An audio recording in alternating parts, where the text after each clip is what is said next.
നമസ്കാരം. ഇന്ന് നമുക്കൊരു ബീട്രൂട്ടിൻ്റെ പച്ചടി വെച്ചാലോ. അപ്പം അതിന് വേണ്ടിയ സാധനം എന്ന് പറയുന്നത് ബീട്രൂട്ട് ഞാൻ അരിഞ്ഞ് വെച്ചിട്ടുണ്ട്, പിന്നെ ഒരു പച്ചമുളക്, പിന്നെ വേണ്ടിയത് 2 വറ്റൽമുളക്, പിന്നെ നമ്മൾ തേങ്ങയും ജീരകവും കൂടെ നന്നായിട്ട് പേസ്റ്റ് പോലെ അരച്ച് അതും വെച്ചിട്ടുണ്ട്, പിന്നെ കരിവേപ്പില, പിന്നെ ഇച്ചിരി വെളിച്ചെണ്ണ, ഇത്രയും സാധനങ്ങൾ മതി.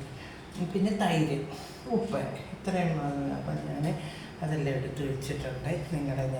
ഞാനൊരു പാനെടുത്ത് അടുപ്പിലോട്ട് വെച്ചൊന്ന് കത്തിച്ചിട്ടുണ്ട്.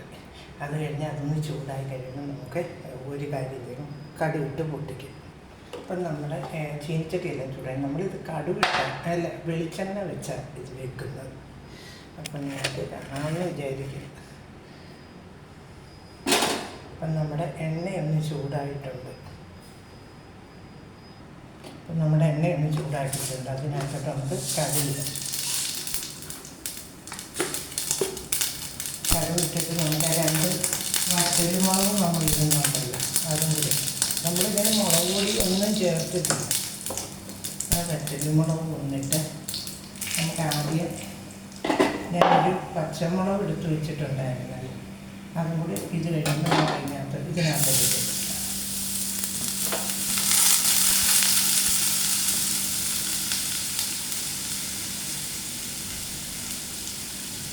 നമുക്കിതിനകത്തൊക്കെ ശകലം ഉപ്പിട്ടിട്ടൊന്ന് മൂക്കുന്നിടം വരെ നമുക്കിതൊന്ന് നല്ലോണം മൂപ്പി.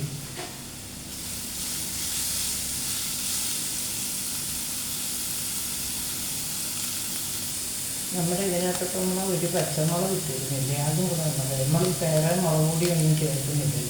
നമ്മളാ വറ്റൽമുളകും ഇട്ടതേ ഉള്ളൂ. അപ്പം അതും കൂടെ നമ്മൾ ഇതിനകത്തൊന്ന് ഇട്ട്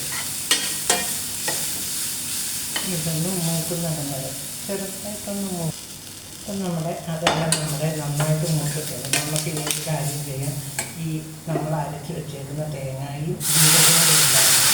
അതുപോലെ നമുക്കിതിനകത്ത്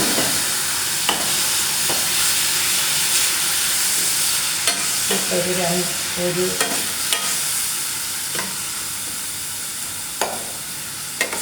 5 മിനിറ്റ് തന്നെ വേഗം നമുക്ക് ആ പാത്രം കഴുകി ഒരു ശകലം വെള്ളം കൂടെ ഒഴിക്കും.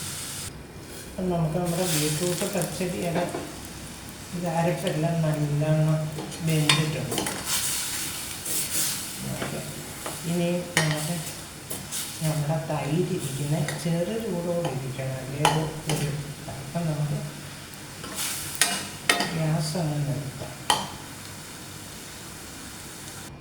അപ്പം നമ്മുടെ ബീട്രൂട്ട് പച്ചടിയൊക്കെ ഒന്ന് തണുത്തിട്ടുണ്ട്. ഇനി നമുക്ക് നല്ല തൈര്, ഇത് ഞാൻ തന്നെ ഉറയൊഴിച്ച തൈര്, ആ തൈരെടുത്ത് നമുക്ക് ഇതിനകത്തോട്ട് ഒഴിക്കും. നല്ല കട്ട തൈര്.